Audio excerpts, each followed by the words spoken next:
Hi, I'm Juan Carlos and I'm going to talk about fractal landscapes.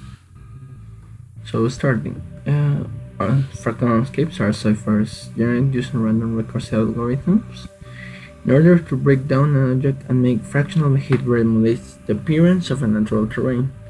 It is captured in the image that the emulation is of a mountain with the fractal landscape, the natural surface of the hard phone that can be emulated by a computer, and using this fractal algorithm for fractal surface.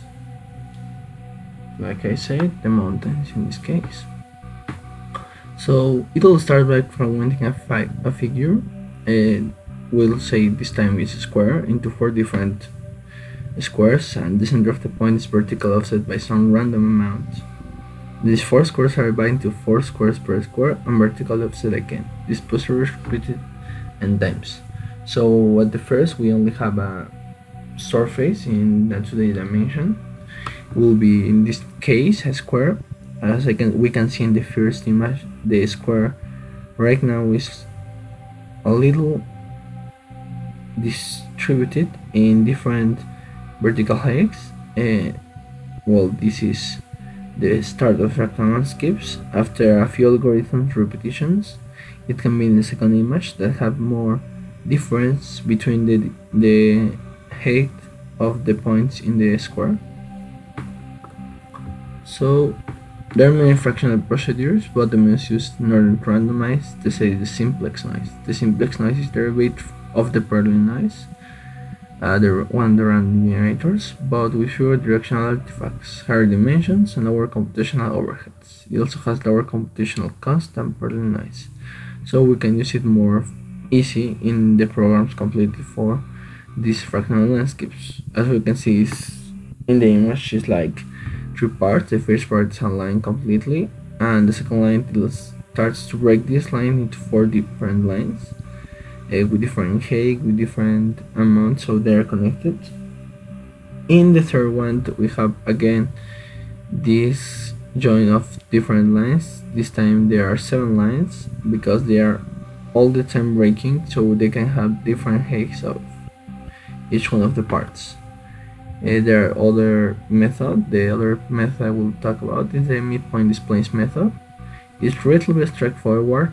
The realistic features mainly used to make realistic figures like mountains in a digital world, in a 3D world. Begin with a line between 2 points that we can see in the image. The first one is like a peak of a triangle.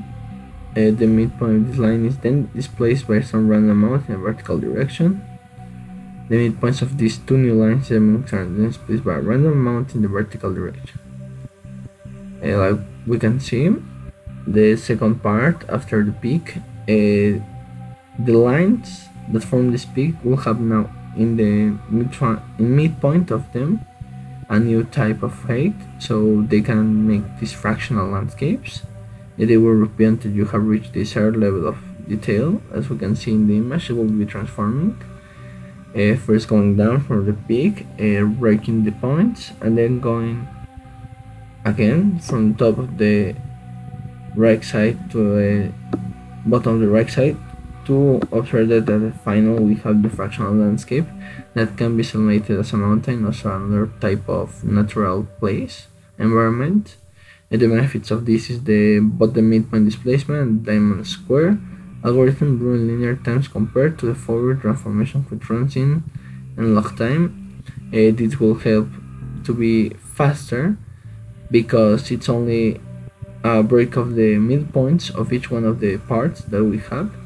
In the other case, we have a random generator in the parts that we are having, so we don't have exactly that midpoint displacement. It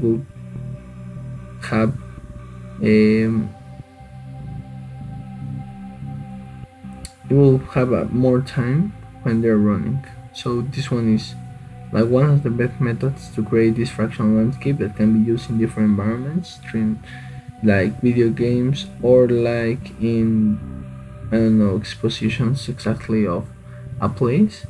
So we can create this new type of terrain like here with different parts in the mountains and the lake in this case. They will not have fractal landscape. Well, thanks a lot.